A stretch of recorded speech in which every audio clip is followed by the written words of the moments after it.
Tá bom, então vamos ver. É diante desse tempo que nós entendemos a preciosidade da data que nós estamos vivenciando esse mês de dezembro. Não tem como trazer com, eficácia, como um decreto, o dia que Jesus nasceu. E para muitos estudiosos, não foi nem em dezembro. E nós entendemos que isso, a data, o momento, o dia, né, ele tem relevância, mas não tanta relevância. Por quê? Porque, na verdade, ele tinha que nascer em Belém. E o profeta Miqueias, ele profetiza isso. Se faz necessário, virá aquele que nascerá em Belém. Então, nós temos a região. E diante da região, a profecia, ela iria se cumprir. De um jeito ou de outro, todas as profecias do Antigo Testamento se cumpriram, e algumas se cumprirão ainda. Jesus, ele vai realizar, operar, se não me falha a memória, 312 profecias. Ele vai cumprir todas essas profecias enquanto ele esteve na terra. Então, Cristo não andou como um aventureiro por si só. Cristo andou pela profecia. Aliás, Cristo, segundo a palavra, é o espírito da profecia. E isso envolve para nós o que, pastor? Que Jesus Cristo, sendo Deus, se faz homem, vem no ventre de Maria, e ele vai andar desde o seu nascimento, cumprindo assim a profecia de Miqueias, cumprindo a profecia do profeta Isaías, no capítulo 7, mostrando que Cristo andaria pela palavra. Cristo é o Logos de Deus, palavra de Deus. E diante disso, nós não temos como fazer uma separação. O Cristo andou do seu jeito. O Cristo, ele desenvolveu do seu jeito. Não, Cristo andou por um governo.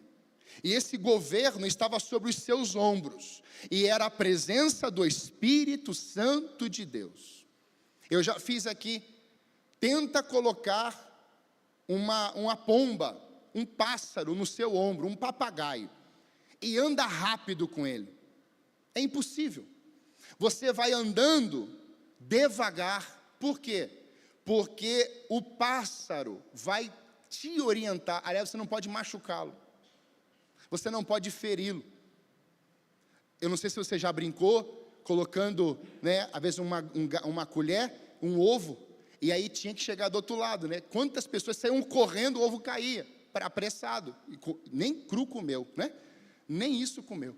Então nós entendemos que havia um direcionamento, um governo de Deus. E Deus, irmãos, governou Cristo? Sim. O Espírito Santo governou Cristo? Sim. Do começo até a ressurreição. Glória a Deus. E é isso que eu quero falar um pouquinho para você nessa manhã. Lucas capítulo 1, de 26 a 38, eu estou numa versão ARA, um pouquinho diferente, vai dizer assim, se você tiver sem Bíblia, acompanhe no telão, e depois que eu ler, não feche a sua Bíblia, por favor. No 6º mês, foi o anjo Gabriel enviado da parte de Deus para uma cidade da Galileia, chamada Nazaré. Diga-se comigo, Nazaré. Há uma virgem desposada com certo homem da casa de Davi, cujo nome era José. A virgem chamava-se Maria. E entrando o anjo aonde ela estava, disse: alegra-te, muito favorecida, o Senhor é contigo. Ela, porém, ao ouvir esta palavra, perturbou-se muito e pôs-se a pensar no que significaria esta saudação. Mas o anjo lhe disse: Maria, não temas, porque achaste graça diante de Deus. Eis que conceberás e darás à luz um filho, a quem chamarás pelo nome de Jesus. Este será grande e será chamado Filho do Altíssimo. Deus, o Senhor, lhe dará o trono de Davi, seu pai. Ele reinará para sempre sobre a casa de Jacó, e o seu reino não terá fim. Então disse Maria ao anjo, presta atenção nesses 2 próximos versos aqui. Então disse Maria ao anjo: como será isto? Pois não tenho relação com homem algum. virgem. Respondeu-lhe o anjo: descerá sobre ti o Espírito Santo, e o poder do Altíssimo te envolverá com a sua sombra, e por isso também o ente santo que há de nascer será chamado Filho de Deus. E Isabel, tua parenta, igualmente concebeu um filho na sua velhice, sendo este já o 6º mês para aquela que dizia ser estéril, porque para Deus não haverá impossíveis em todas as suas promessas. Diga-se comigo: para Deus não haverá impossíveis em todas as suas, diga, promessas. Fala assim: promessas. Olha para 3 pessoas e fala assim, ó, promessas.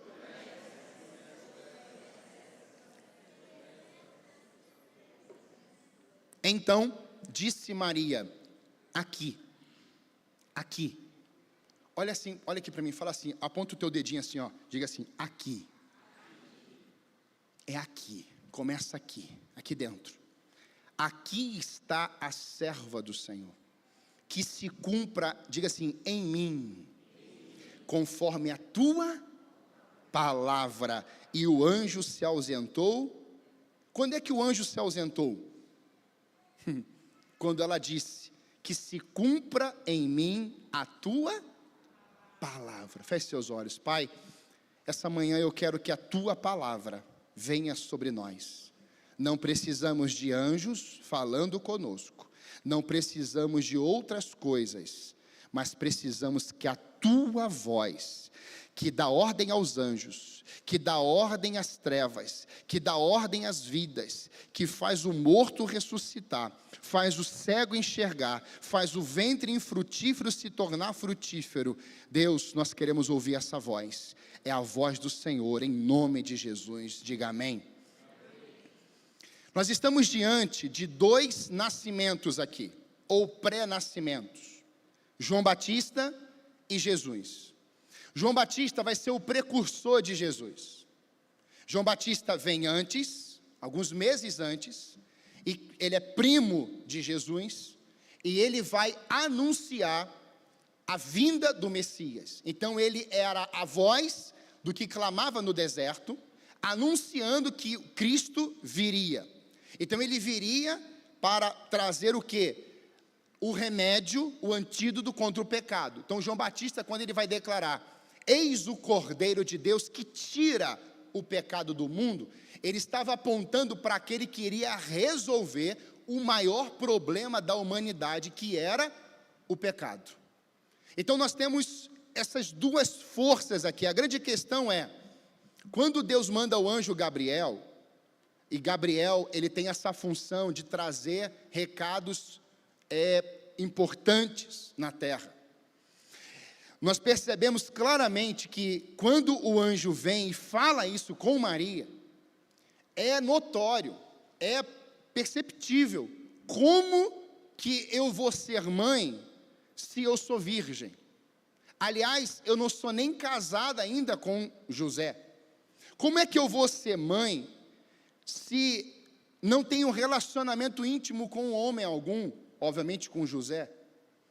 Então, muitos colocam Maria nessa condição como incrédula, e ela não foi incrédula.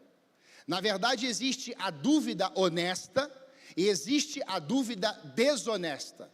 Essa dúvida aqui de Maria, ela é honesta, porque ela diz: como? Ela diz: não vai ter como, isso é impossível. Ela pergunta assim: tá bom, Gabriel, como isso será possível? Eu sou virgem. Ela não morava na casa com um homem.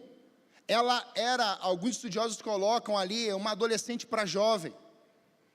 E ela está dizendo assim: como isso é possível? É uma pergunta tão honesta, porque a Bíblia vai dizer que Deus viu nela o quê? Graça.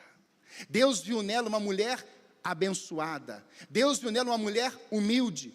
Então Deus conhecia o coração de Maria. Amém até aqui? E é interessante a gente perceber isso, porque foram esses 2 versículos que me chamaram a atenção. Quando ela diz: como isso? Tá bom, o recado é importantíssimo, mas a questão é como. E nós fazemos isso nos nossos dias. Eu vou perguntar aqui, por uma questão, até para a gente perceber isso. Você esse ano passou por uma situação, ou está passando, em que você se viu tão desconfortável, numa situação assim dramática, uma situação violenta, uma situação difícil, caótica contra você. E aí, de repente, alguém chega e fala assim: olha, Deus falou ao meu coração para te entregar isso aqui. Aí você fala assim: eu estou recebendo tudinho. Só que, às vezes, nós ouvimos algumas coisas referindo-se a isso, e você olha para o problema. E a grande questão é: como é que isso vai acontecer? Você não está percebendo. Ela está no leito de morte. Você não está percebendo, ela não tem mais como falar. Você não está percebendo, ela não tem mais como andar. Você não percebe que os médicos já desacreditaram. Você não percebe que a situação é tão caótica que não tem como a gente respirar mais. E aí você pode ter vivido esse ano. Quem aqui viveu um turbilhão, um só, tá? Um só. Esse ano está vivendo ainda, levanta a mão assim. Olha aí, irmãos. A grande questão é, você está vivendo esse turbilhão. Quer ver um exemplo? Quem aqui precisa só de um milagre? Um só, levanta a mão. Pode levantar bem alto, só para eu ver. Beleza. Tem gente que não entende, né? Vou perguntar de novo. Quem aqui precisa de um milagre? Isso aí. Viu? A segunda vez sempre melhor. Porque a Maria, ela fala assim, ó, ela recebe o recado e ela fala assim: como? Como isso? E talvez seja a pergunta de muitos aqui. Tá bom, pastor, só vai pregar a palavra, só está pregando. A questão, pastor, qual é o nome do remédio para o meu problema aqui hoje? O que a gente faz? Como é que a gente vive? Como é que a gente resolve isso, pastor? E eu quero falar a mesma frase que o anjo falou para Maria. Porque na hora que o casamento está em crise, na hora que o teu filho está em crise, na hora que a igreja está em crise, na hora que o Brasil está em crise, na hora em que nós vemos que a porta de emprego não abre, na hora que a dívida começa a crescer, na hora que não tem mais passageiro para entrar no Uber, na hora que você tem uma conta para pagar e não resolve, nesse momento o que você faz? Muitos se desesperam. Mas alguém vem e fala assim: olha, Deus vai abrir a porta, Deus vai agir nessa área, Deus vai restaurar teu casamento, Deus ele vai consertar isso aqui, Deus ele vai fazer isso aqui. Creia que Deus é fiel, Deus pode intervir a qualquer momento na sua história. E a pessoa pergunta assim: como? Então, em nome de Jesus, diante de cada problema que foi anunciado aqui, foi levantado aqui, descerá sobre ti o Espírito Santo de Deus. Sabe, há uma verdade do céu, em que Ele deseja fazer descer e trazer resoluções também para as nossas vidas na terra. Há um desejo de Deus em se revelar.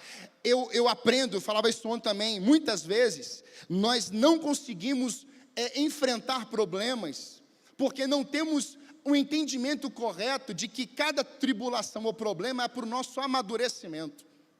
Quem amadurece na zona de conforto? Quem é que amadurece quando tudo está nos pastos verdejantes, nas águas tranquilas? Quem amadurece, irmãos? É difícil demais. Você amadurece, perceba o físico, o porte físico de um atleta. Eu estava vendo uma entrevista do Bolt esses dias. Um homem, irmãos, o mais veloz do mundo. E você percebe o nível de treinamento dele. Você percebe que ele não treina diferente como ele corre. Na verdade, a sua intensidade, na velocidade, em como ele prepara a sua alimentação, como ele cuida do seu físico, a sua mente, os equipamentos, a equipe técnica, tudo é intenso, isso é muito. E ele foi e continua sendo esse nome hoje mundialmente conhecido como aquele que deu até um olé quase no vento. É impressionante. Mas é na prova, irmãos, é na tribulação, É naquele movimento em que nós falamos assim: Senhor, está sangrando, Senhor, está prensado, Senhor, está doendo. É ali que Deus começa a ministrar em tua vida, e é a partir dali que o amadurecimento vem. Quantos creem nisso? Diga amém. Sabe, eu olho para esse contexto aqui, e eu percebo que quando Jesus Cristo, o Evangelho de Jesus, Lucas vai escrever, esse Evangelho, ele tem como mensagem uma declaração muito forte, declarando para os gentios e gregos, e o objetivo dele está em Lucas 10, 19, dizendo assim: porque o Filho do Homem veio buscar e salvar o que se havia perdido. Lucas, ele tem uma visão de escrita, focado no Cristo Salvador de todos, o homem de compaixão. O evangelista, ele está declarando que Cristo, ele é o Salvador. O evangelista está mostrando para nós que essa mensagem, ela é para todos. Ele dá ênfase em Cristo, mostrando que boas novas de grande alegria, ou boa nova de grande alegria, que será para todo o povo. Lucas 2:10. Então, o objetivo do evangelista Lucas é registrar que Cristo era a salvação, e Ele é a salvação. E é interessante a gente observar que a sua profissão, médico, ele vai cuidar também do apóstolo Paulo, nos últimos momentos, preso, limpar suas feridas.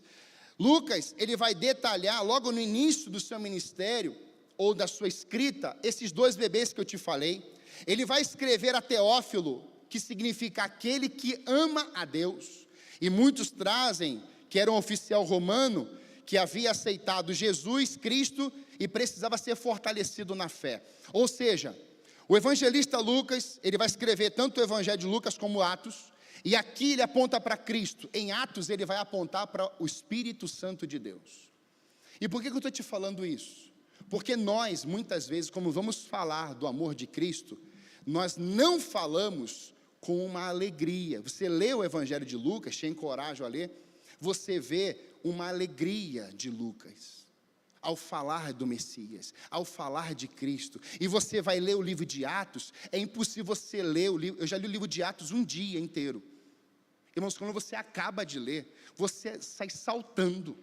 É uma coisa impressionante, porque essa Bíblia, ela é viva.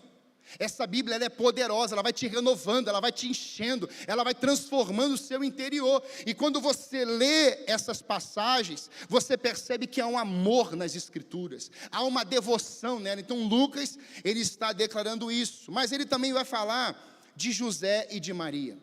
Maria, da tribo de Judá, descendente de Davi, a virgem. Isaías fala sobre isso. A Maria, escolhida de Deus, para que fosse a mãe de Jesus. E é interessante porque uma mulher disponível para Deus, ela quando diz assim: Senhor, que aconteça comigo conforme a tua palavra, ela está dizendo assim: Senhor, eu aceito o desafio de te obedecer. E Lucas está registrando isso. Ela vai dizer: eu sou serva do Senhor, que aconteça comigo conforme a tua palavra. Maria, ela não andaria fora da palavra, mesmo com medo e até preocupada, entendeu o princípio da obediência. Seu ventre seria tocado pelo Espírito Santo, sim, o Filho de Deus, o Verbo encarnado, e seria cuidado por ela. Então nós temos um registro mostrando desde o início como que foi o gerar, como que foi o nascimento, o crescimento, e assim você vai vendo o objetivo de Cristo na terra em salvar os perdidos. E quando a gente para pensar nisso, nesse verbo encarnado nascendo, esse verbo de Deus, o Cristo, vindo ao mundo de um ventre virgem, a gente percebe o que está escrito em João 1, de 1 a 3. No princípio era o verbo estava com Deus, e o verbo era Deus. Ele estava no princípio com Deus. Todas as coisas foram feitas por intermédio dele, e sem ele, nada do que foi feito se fez. Isso é uma verdade para nós. Entendermos que Cristo, ao nascer, ele não vai nascer de um ventre, simplesmente ele vai ser gerado, e quando ele é gerado, Maria e José não podiam fazer isso. Por quê? Porque eram humanos, pecadores e falhos, como nós. A Bíblia diz todos pecaram e destituídos estavam da glória de Deus. Então o nascimento de Cristo poderia ser apenas gerado pelo Espírito, porque o Espírito é perfeito e Ele é santo. Então, diante disso, tanto Lucas quanto João faz essa ênfase, mas olha o que o apóstolo Paulo vai dizer, ele é o segundo Adão, 1 Coríntios 15, 22, e aquele que voltará para buscar a sua noiva em Apocalipse 19, então a gente começa a ver no Novo Testamento, textos, que eles vão abraçando a vinda do Messias, e o propósito pelo qual ele nasceu, e por que eu estou te falando mais isso ainda? Para você entender, que a vinda de Cristo não foi simplesmente um nascimento. A vinda de Cristo foi o cumprimento do maior propósito que a terra experimentou. Diga aleluia. E é rico isso, irmãos, porque enquanto o primeiro Adão ele se perdeu no jardim, o segundo Adão ele começa o ministério no deserto. Eu preguei aqui recentemente, quando Adão e Eva, eles vão cair, Caim vai matar Abel no deserto, e essa família ela morre no deserto. A primeira queda, ou a primeira família que veio e caiu, essa família morre no deserto. Cristo vem e começa o seu ministério em Mateus capítulo 4, cheio do Espírito Santo, levado pelo Espírito ao deserto, e lá ele vence Satanás com a palavra, de novo palavra. E é por isso que nós podemos dar glória a Deus hoje, porque o primeiro Adão fracassou, mas a Bíblia declara que o segundo Adão, ele venceu, e ele venceu o maligno, amém? Enquanto o primeiro Adão não governou, o segundo Adão, ele é rei dos reis e senhor dos senhores, Isaías 9, de 6 a 7. Então o primeiro Adão não conseguiu governar, e Deus fala assim, ó, você vai governar sobre a terra, você vai cultivar, você vai colocar em ordem isso aqui. E ele fracassa. Vem o segundo Adão, e a Bíblia vai dizer que ele governou. Ele é rei de reis e senhor de senhores. O primeiro Adão, ele não rejeitou a comida. É maçã? Eu quero. O segundo, e cai. O segundo Adão, ele faz o quê? A minha comida é fazer a vontade do meu Pai. E declara que nem só de pão viverá o homem, mas de toda a palavra que sai da boca. Quem foi que ofereceu comida para Adão e para Eva? A serpente. Quem foi que ofereceu comida para Jesus? O diabo. O diabo quer encher você de comida. Comida da terra. Mas o segundo Adão nos mostra, pelo nascimento do Espírito Santo no ventre de Maria, vai assim, a nossa comida precisa ser alimento do céu, a nossa comida precisa ser o pão do céu, a nossa comida, o nosso alimento é fazer a vontade do nosso Pai, amém? Isso mostra para nós, irmãos, uma grande verdade, que a terra não está melhor porque ela está comendo dela mesma. O contexto humano hoje, ao destacar, e você vai ver, eu vejo às vezes os vídeos no YouTube, as igrejas encenando, como a gente fez aqui, você monta o presépio, você monta os artistas, você põe o coral, você faz algo lindo, mas irmãos, muitas vezes, isso se tornou em nossos corações uma religiosidade, o comércio, essa é a guerra atual. No Natal, nós temos duas situações. Primeiro, comércio. Compra isso, compra aquilo, compra presente, vem, vai lá, vai. E o segundo, o entendimento correto. Cristo em nós, a esperança da glória. Então nós vivemos num contexto assim hoje. Então Jesus Cristo vai nascer diante de todo esse contexto. Mas eu também quero aqui destacar, nesse tempo, José o carpinteiro, seu pai. Não é este o filho do carpinteiro? Mateus 13:55. Sua mãe não se chama Maria, e seus irmãos são Tiago, José, Simão e Judas? Carpinteiro de Nazaré. Carpintaria é uma profissão nobre, uma profissão. Construir cadeiras, mesas e tronos eram feitos dessa madeira também. Um homem simples, pobre, da tribo de Judá, humilde de fé, e ele foi o pai de Jesus, terrenamente falando. Aí você olha para um contexto desse, você já vê o desprezo para com José, o desprezo para com Jesus, o desprezo naquela região. Eu queria que você entendesse algo, redobre sua atenção. A carpintaria, José, ele não foi um homem valorizado. Jesus também não. Maria também não. Vai guardando essas informações. Mas, irmãos, Jesus vai nascer num complexo de lideranças desafiadoras. A primeira liderança romana, César Augusto, imperador romano. Esse homem, irmãos, ele vai governar de 27 a.C. até 14 depois de Cristo. Foi esse homem que ordenou o recenseamento que levou José e Maria para Belém. E se você for pesquisar quem foi César Augusto, imperador romano, Tibério César, sucessor de Augusto, se você for pesquisar quem foi Pôncio Pilatos, o governador da província, você vai perceber que esse conjunto de lideranças romanas, eles tinham algo em comum. Eram pessoas cruéis. Se você pesquisar na Bíblia, nós temos 4 Herodes no Novo Testamento. Um pior que o outro. Todos os Herodes no Novo Testamento foram carnais, de matar parente, de degolar filho, só catástrofe. Eu quero mostrar para você que essas lideranças eram lideranças governamentais, e Cristo está nascendo. As lideranças locais, reis, tetrarcas da família de Herodes, como eu te falei.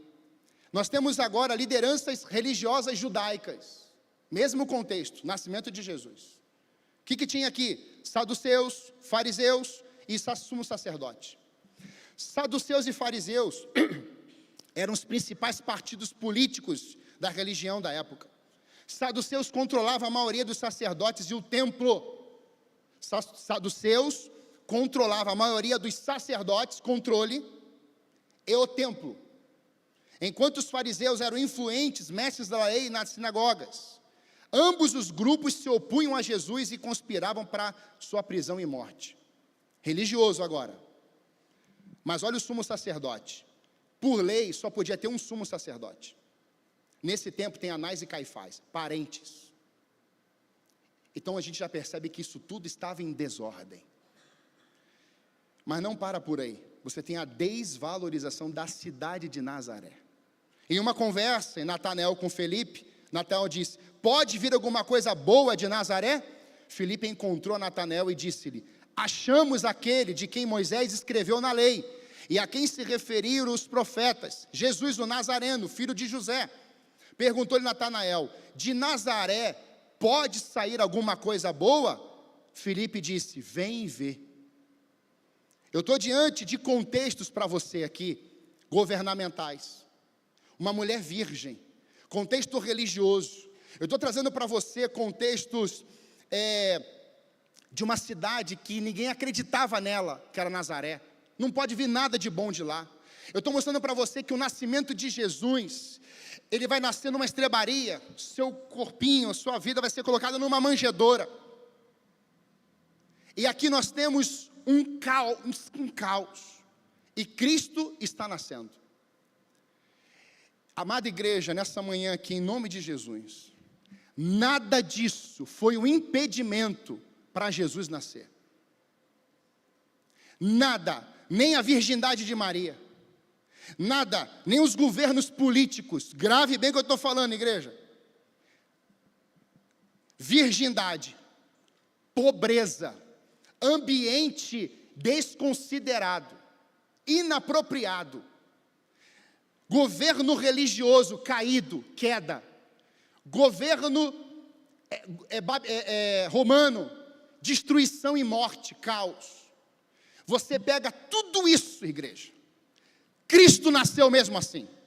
E nessa manhã aqui eu quero dizer para você, em nome de Jesus, enquanto tiver pressões, tribulações, governos caídos, governos malignos, situações adversas, pessoas estéreis, pessoas que estão vivendo os seus dias maus, de tribulação, de caos, Deus pode a qualquer momento descer, intervir e fazer gerar algo novo, um milagre nesse lugar que você está passando aí. Tudo isso, irmãos, não foi impedimento. Por quê? Porque a profecia tinha que se cumprir.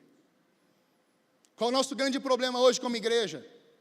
Nós olhamos a política, nós olhamos o sistema governamental, nós olhamos os caídos, nós olhamos as tribulações, nós olhamos as dívidas, nós olhamos os caóticos, nós olhamos as perseguições, nós olhamos para tudo isso.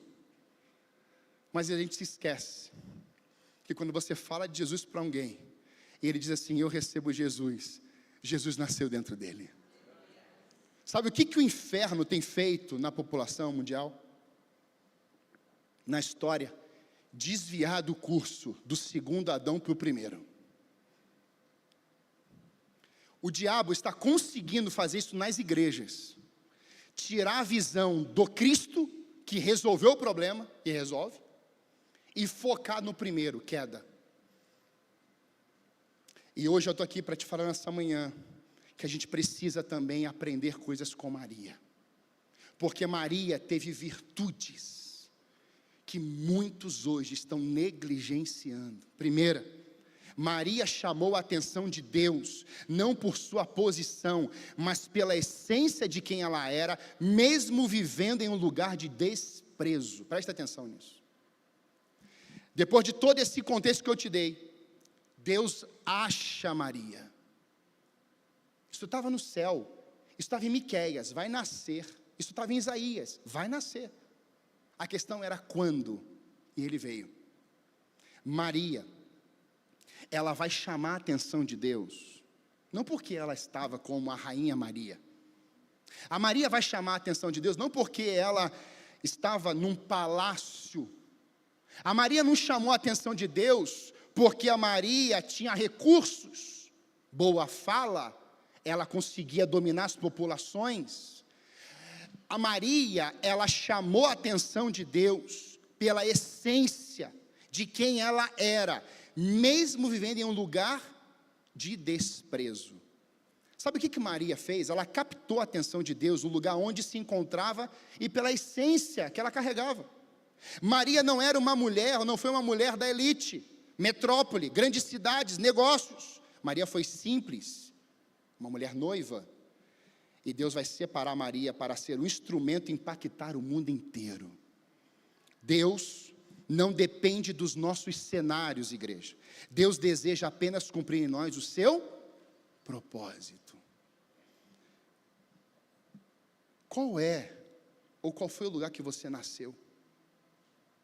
Qual foi a realidade? De onde você veio?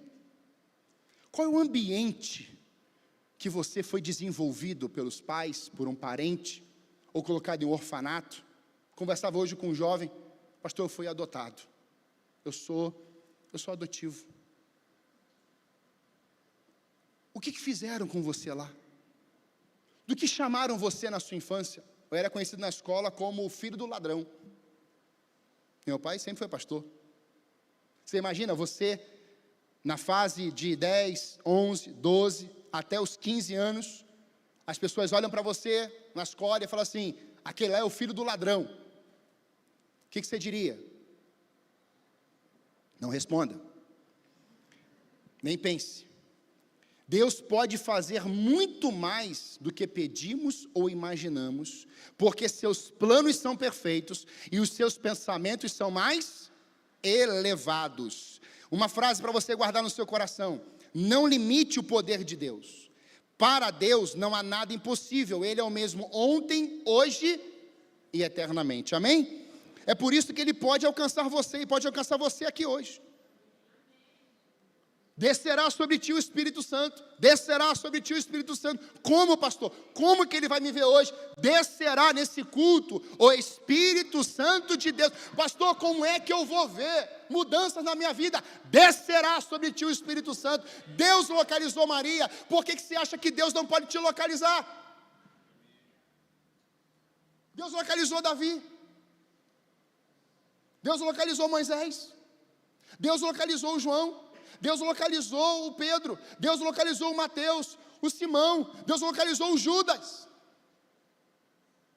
Pastor, eu conheço um camarada que, olha, ele é punk, é pior que o Judas. Se Jesus, que é Jesus, localizou o Judas, o que você acha que Jesus não pode localizar o Moraes? A gente fala amém, com força. Mas você está orando para o Moraes se converter ou para ele morrer? Não responda. Eu estou orando para aquele homem, irmão, ser como um Nabucodonosor, cair prostrado, morto espiritualmente, mas Deus agir na vida dele. Pastor, e tem mais? Tem o Lula. Você ora pelo Lula se converter? E o Bolsonaro, você ora para o Bolsonaro se converter, sim ou não? Não, o Bolsonaro é crente, pastor. Ore para que esses homens se convertam. Ore para que as esposas se convertam. Irmãos, deixa eu falar uma coisa bem aqui para você nessa manhã. Quando o avivamento aconteceu em Éfeso, o que as pessoas foram trazendo para as praças públicas? Foram trazendo livros, oferendas e um monte de lixo que estava onde? No oculto, no secreto. Quando você vê um homem na cadeia nacional começar a dizer assim: eu estou confessando os meus pecados, eu roubei, eu defraudei, eu estou agora colocando aqui, eu posso até ser preso, pode me levar, eu quero liberdade de Deus na minha vida. Quem fez isso? Nabucodonosor. Eu reconheço que não há outro Deus como o Deus de Daniel. E aqui está a chave nessa manhã, porque a semente da perfeição foi colocada dentro de Maria, gerado pelo Espírito Santo. O Altíssimo, ao ser gerado, nasceria e viria para cumprir esse propósito celestial na terra. E ele diz: o Senhor é contigo, Maria. Pastor, como é que a gente vai lidar com tudo isso, pastor? Nesse cenário que eu vivo, nessa casa, nessa cidade, de onde que eu vi, Deus fala para nós hoje aqui: o Senhor é contigo, o Senhor está com você, o Senhor está aí. Pastor, ainda não carrega o Senhor. Chegou o dia, chegou a hora. Eu estou pregando justamente isso, para que Deus toque no seu coração. O que define a vitória na nossa vida é o Deus Todo-Poderoso que nos chama, capacita e dirige. Olha que coisa rica, irmãos. A Maria enfrentou circunstâncias que não compreendia, mas aprendeu a descansar em Deus, apesar de não poder controlá-las. Eu vou repetir isso aqui. Maria enfrentou circunstâncias que não compreendia. Nós compreendemos tudo? Claro que não. Mas aprendeu a descansar em Deus, apesar de não poder controlar as situações. Maria não duvidou, Maria só perguntou: como isso será possível? A Maria, irmãos, ela foi envolvida por Deus. Isso para mim é tão rico, é tão forte, porque eu posso olhar para nós hoje aqui, o objetivo de Deus nas nossas vidas, o objetivo de Deus em fazer algo na vida de Maria, de José, do João, da Lu, do Vini. Qual era o objetivo? Será que era só usar um ventre? Nasce. Não. A frutificação daquilo que Deus deseja realizar está fundamentada em sua palavra. O que Deus estava fazendo, irmãos, era muito mais profundo. Era a palavra. Talvez hoje aqui você fale assim: pastor, eu tenho minha religião. Pastor, eu até entendo os crentes. Eu tenho tudo isso. Só que o que vai fazer diferença e frutificar a sua vida é a palavra. Sabe o que fez o ventre de Maria funcionar? Palavra. Sabe o que foi que fez Maria ser envolvida nos braços de Deus? Palavra. Sabe o que é que foi que mostrou onde Jesus ia nascer? Palavra. Sabe quem é que foi que começou a aparecer para proteger e levar Jesus para o Egito, esconder ele lá? Palavra. Sabe quem é que foi que levou Cristo para ser preso, castigado e morto? Palavra. Mas sabe o que é que foi que ressuscitou Cristo no terceiro dia? Palavra. Lázaro vem para fora, palavra. Deus, ele ia abençoar Maria pelo simples fato de ele enviar para cumprir um propósito. Presta bem atenção nisso. O plano de Deus na vida de Maria, vivendo todas essas circunstâncias difíceis, era para apenas revelar a sua palavra. Irmãos, como é que a gente está hoje? O que nós estamos revelando no dia a dia? Olha o Natal. O Natal, irmãos, parece-me que as pessoas, elas vão vivendo sabe, uma cambalhota? Por que isso, pastor? Porque vive o inferno com os parentes, vive um caos, reclama de tudo. Aí vai chegando dezembro, já começa. Eu tenho que pedir perdão a fulana. Eu preciso levar o meu filho lá no Parque Barigui, na Disney Barigui. Não cuidou do bendito ano inteiro. Eu tenho que levar no Batel Grill, sabe, pastor? Porque a gente não saiu esse ano para jantar fora. Não deu, não tive tempo. Então a gente vai dando uma cambalhota gospel. Já viu isso? Mortal Kombat gospel. Aí a pessoa aparece de branco. Cabelo feito, maquiagem feita, 300 quilos de cimento no rosto,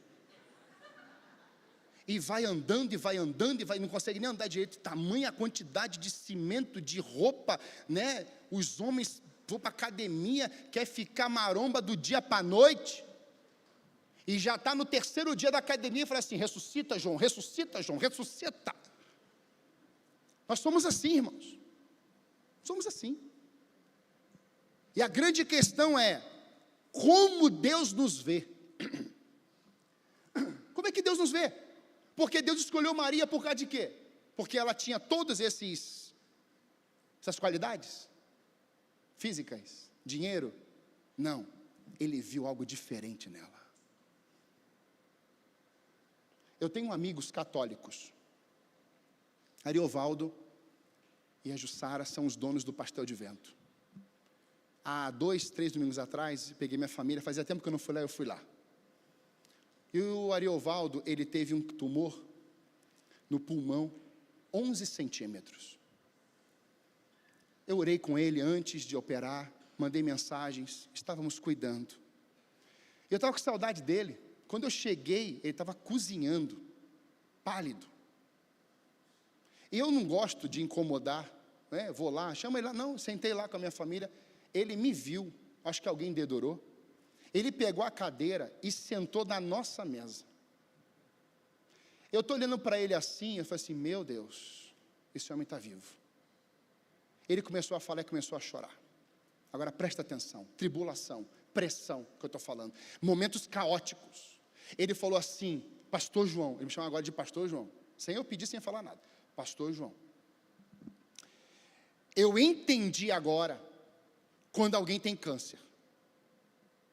E eu estou ligando agora para quem tem câncer.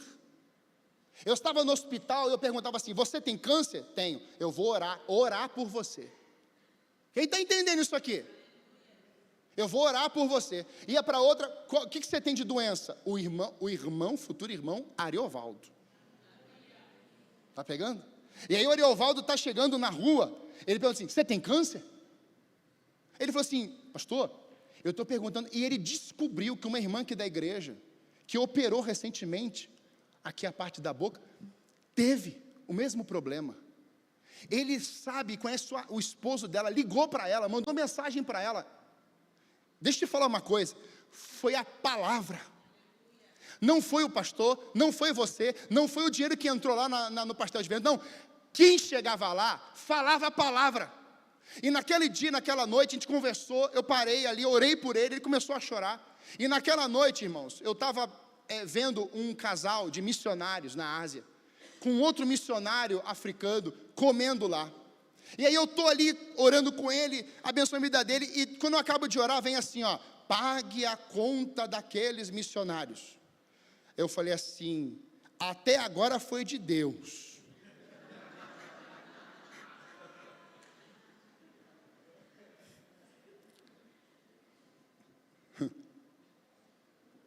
Paguei a conta.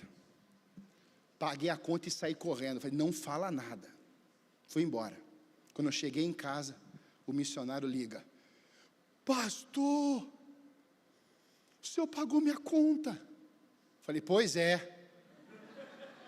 Ele, pastor, eu estava com um missionário de outra nação. Eu falei, eu percebi. Eu quero dizer para o senhor, obrigado. Era só. Eu falei assim, meu amado, eu estou semeando em um solo fértil. O nascimento de Cristo em mim proporcionou frutificação. Você pode dar um glória a Deus? O nascimento de Cristo em nós mata o egoísmo e amplia a generosidade. O nascimento de Cristo em nós, ele mata a mentira, estabelece uma verdade. O nascimento de Cristo em nós, ele estabelece a cultura do céu e elimina esses enganos, irmãos. Isso é uma frutificação que sai de dentro de nós. Por quê? Porque Cristo nasceu aqui. Você consegue perdoar, você consegue amar, você consegue andar para a sua família, você consegue orar até pelos perseguidos, pelos que te perseguem, você consegue fazer tudo isso, porque Ele nasceu dentro do teu coração. Maria também compreendeu que mesmo em meio às circunstâncias caóticas, o Espírito Santo, ao descer sobre ela, realizaria o milagre. Não bastava, irmãos, não era só as circunstâncias que ela passou, lugar, reinados. Essa mulher, ela, vivendo tudo isso, ela entendeu quando Gabriel falou, vai descer sobre você e o milagre vai nascer, sabe? O agente do milagre nunca foi ou será Maria, presta atenção nisso. Mas o Espírito Santo de Deus, que gerou Cristo nela. Na Bíblia nós temos, no Novo Testamento, 35 milagres escritos de Cristo. Mas a Bíblia também fala que não caberia todas as ações de Cristo em todos os livros da face da terra. Então você imagina o que Jesus fez que não está registrado.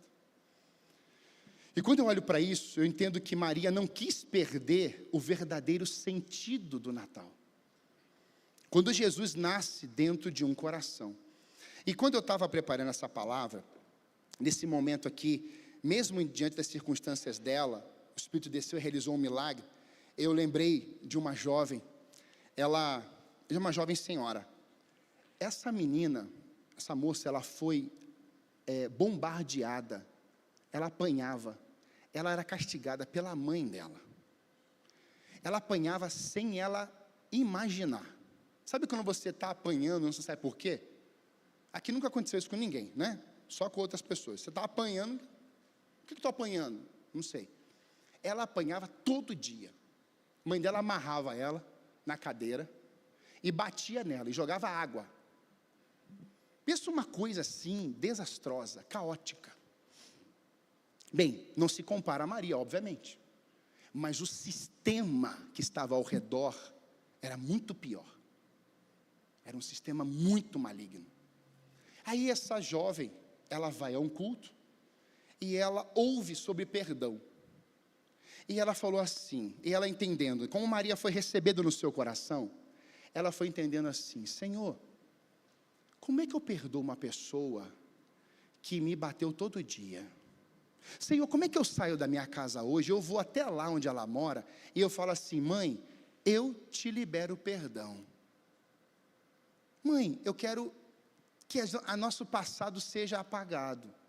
Aí ela conversando com Deus, e disse que o Espírito Santo ministrou para ela assim, filha, ela ouvindo isso no coração dela, filha, você pode olhar para a cruz agora? Isso veio na mente dela. Diz que quando ela ouviu essa frase, ela levantou, não sei se o culto acabou ou não, sei que ela levantou, e ela só foi parar na frente da mãe dela. Quando ela viu, a mãe dela viu ela, a mãe dela caiu, e as duas se abraçaram. Daquele dia, o milagre que aconteceu no relacionamento delas, isso ecoa até os dias de hoje. Deixa eu falar uma coisa, não há nada impossível para Deus. Eu ouvi esses dias, pastor, eu não quero mais ficar casado. Pastor, eu não aguento mais. Pastor, chega para mim. Eu olhei para ele e falei assim, meu amado, eu não concordo com o que você está falando, mas eu quero dizer para você, deixa eu cuidar de você, vamos caminhar juntos espiritualmente, porque meu casamento, por mais que a gente tenha alguns problemas, há uma frutificação do céu no meu lar, na minha casa, na minha família. Eu quero te levar a Jesus, eu quero te apresentar a Jesus, eu quero caminhar com você. Há uma frutificação liberada do céu para a sua vida. Irmãos, aquele homem disse assim: pastor, eu nunca vivi isso, eu aceito. E Deus vai operar um milagre nele, irmãos. Eu tenho certeza que Ele vai operar o milagre. Eu tenho isso porque eu preciso crer nessa verdade.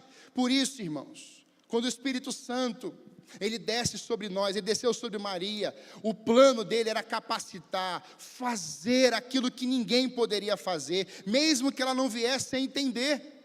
O milagre, ou o maior milagre, irmãos, que Maria experimentou, foi quando Cristo, o Espírito Santo, gerou o Cristo nela. É o maior milagre. E eu falo, às vezes eu vou no hospital, eu vejo pessoas tendo filhos, assim, meu Deus, é um milagre. Jesus quer nascer na sua casa hoje. Jesus quer nascer nos cômodos do seu coração, que você está fechado. Sabe, Mateus 2, 10, 11, é uma verdade para nós. E vendo eles a estrela, alegraram-se com grande e intenso júbilo. Entrando na casa, viram o menino com Maria, sua mãe. Entrando aonde? Na casa. Depois que Jesus nasceu, foi gerado, eles agora estão em uma casa.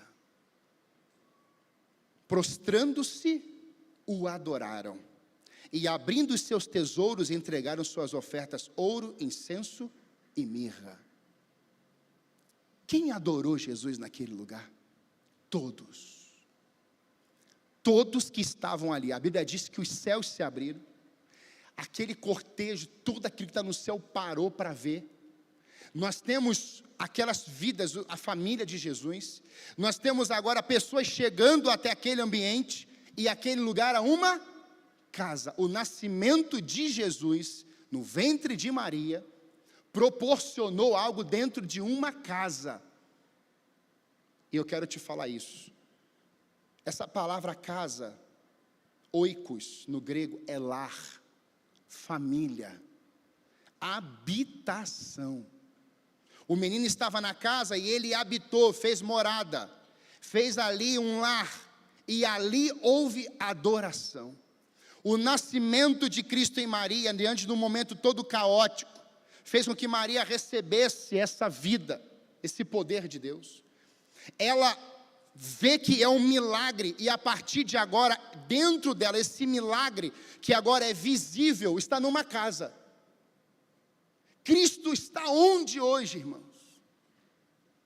A Bíblia diz que nós somos morada de Deus, morada do Altíssimo, somos casa de Deus. Mas aqui, irmãos, não era essa visão que Paulo fala. Era Cristo encarnado, nascido já pelo Espírito Santo dentro de um lugar. Era físico. Todo mundo que foi chegando, todos que foram chegando até ali, abre a sua mente agora, por favor.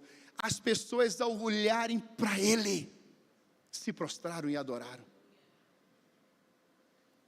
Irmãos, se nós não estamos mais nos prostrando, é porque a gente está olhando para outro menino, ou para outro Senhor, ou para outro Deus. Falei semana passada das moedas. Hoje as pessoas estão se degolando pelas moedas.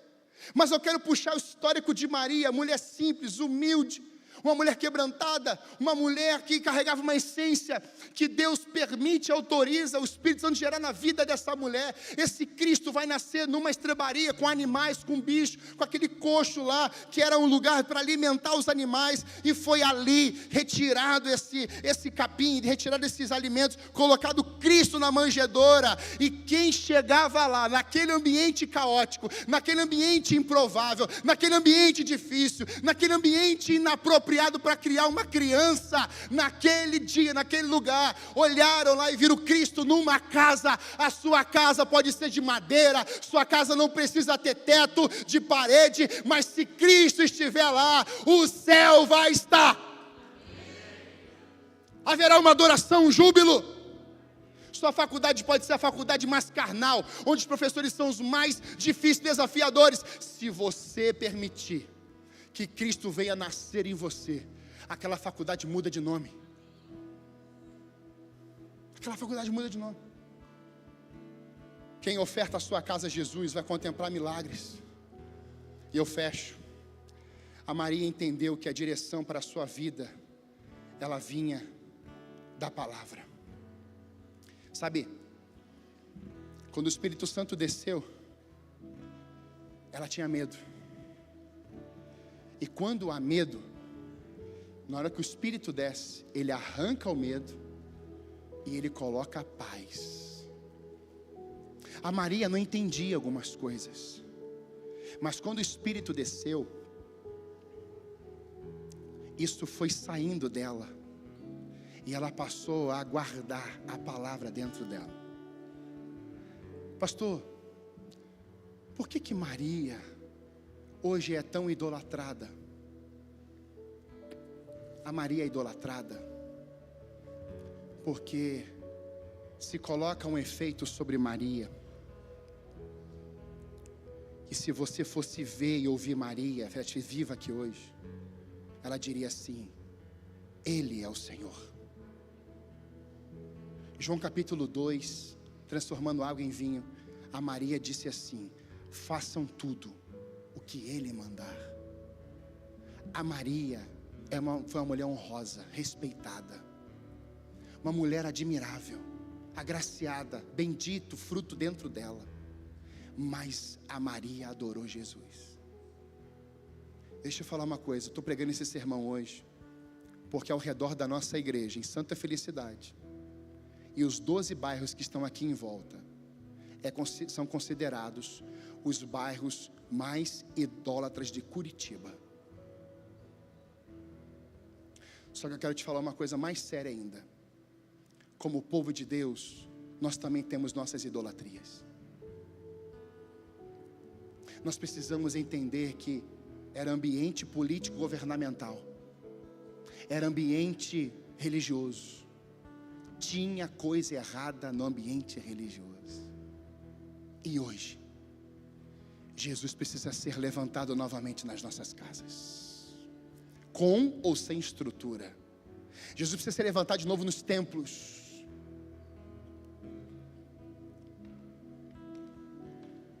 E eu digo isso aqui, irmãos, a começar em mim, porque nós nos encantamos com os enfeites, e aí Deus é incrível. Deus elimina todos os enfeites e fala assim: vai ser na estrebaria e vai ser na manjedoura. Aí te enfeita tudo. Pastor, isso é pecado, enfeite? Claro que não, igreja. Eu só não quero que a gente enfeite para não aparecer a essência. Sabe quando Cristo nasceu e apareceu naquela casa? Era essência, Fred. Era essência. Sabe o que Cristo está falando hoje para a nossa igreja aqui hoje? Hoje, agora. É essência, igreja. Não são os castelos, não são as construções, não é quando você tem conta, não. É essência. E Ele tem nome. Lá na sua casa no almoço hoje, eu saio daqui, eu vou lá para o meu pai, e eu fico olhando o semblante do meu pai quando a gente chega. Ontem ele fez umas torradinhas, ele fez um cafezinho fresco. Qual era o assunto na mesa? A essência. As nossas mesas precisam mudar os assuntos. A gente tem que falar mais de Jesus. A gente está falando de tudo. Mas por que a gente está falando de tudo?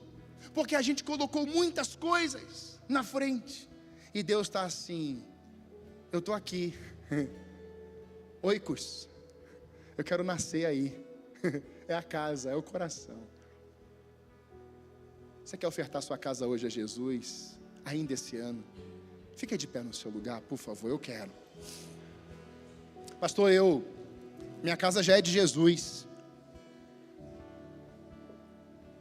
Toda ela. Será que toda a residência onde você mora, ela pertence a Jesus? Feche seus olhos, por favor. equipe de louvor vai cantar esse trecho. E você vai ouvir. Ouça, ouça, hoje o Senhor está aqui. E Ele está dizendo: eu vim para gerar uma vida em você, abençoar a sua vida e abençoar a sua casa. Hoje Ele quer habitar em nós e nos fazer servos dEle na vida do outro. É por isso que o impacto foi e está sendo por anos, porque Maria não guardou para si. A Maria ofertou, a Maria disse vai, a Maria colocou na missão. Por isso que Cristo é falado hoje, e Maria também é falado, e José. Mas no futuro vão falar de quem? Tem que falar do Cristo dessa igreja. Tem que falar que o João falou de Cristo. Um dia eu estava na panificadora, um dia eu estava no posto, um dia eu estava lá no meu momento de falência, de caos, mas alguém me apresentou Jesus, alguém falou dele, ele nasceu em mim, e hoje eu tenho vida, e minha casa serve, minha casa é bendita. Ele desceu sobre mim,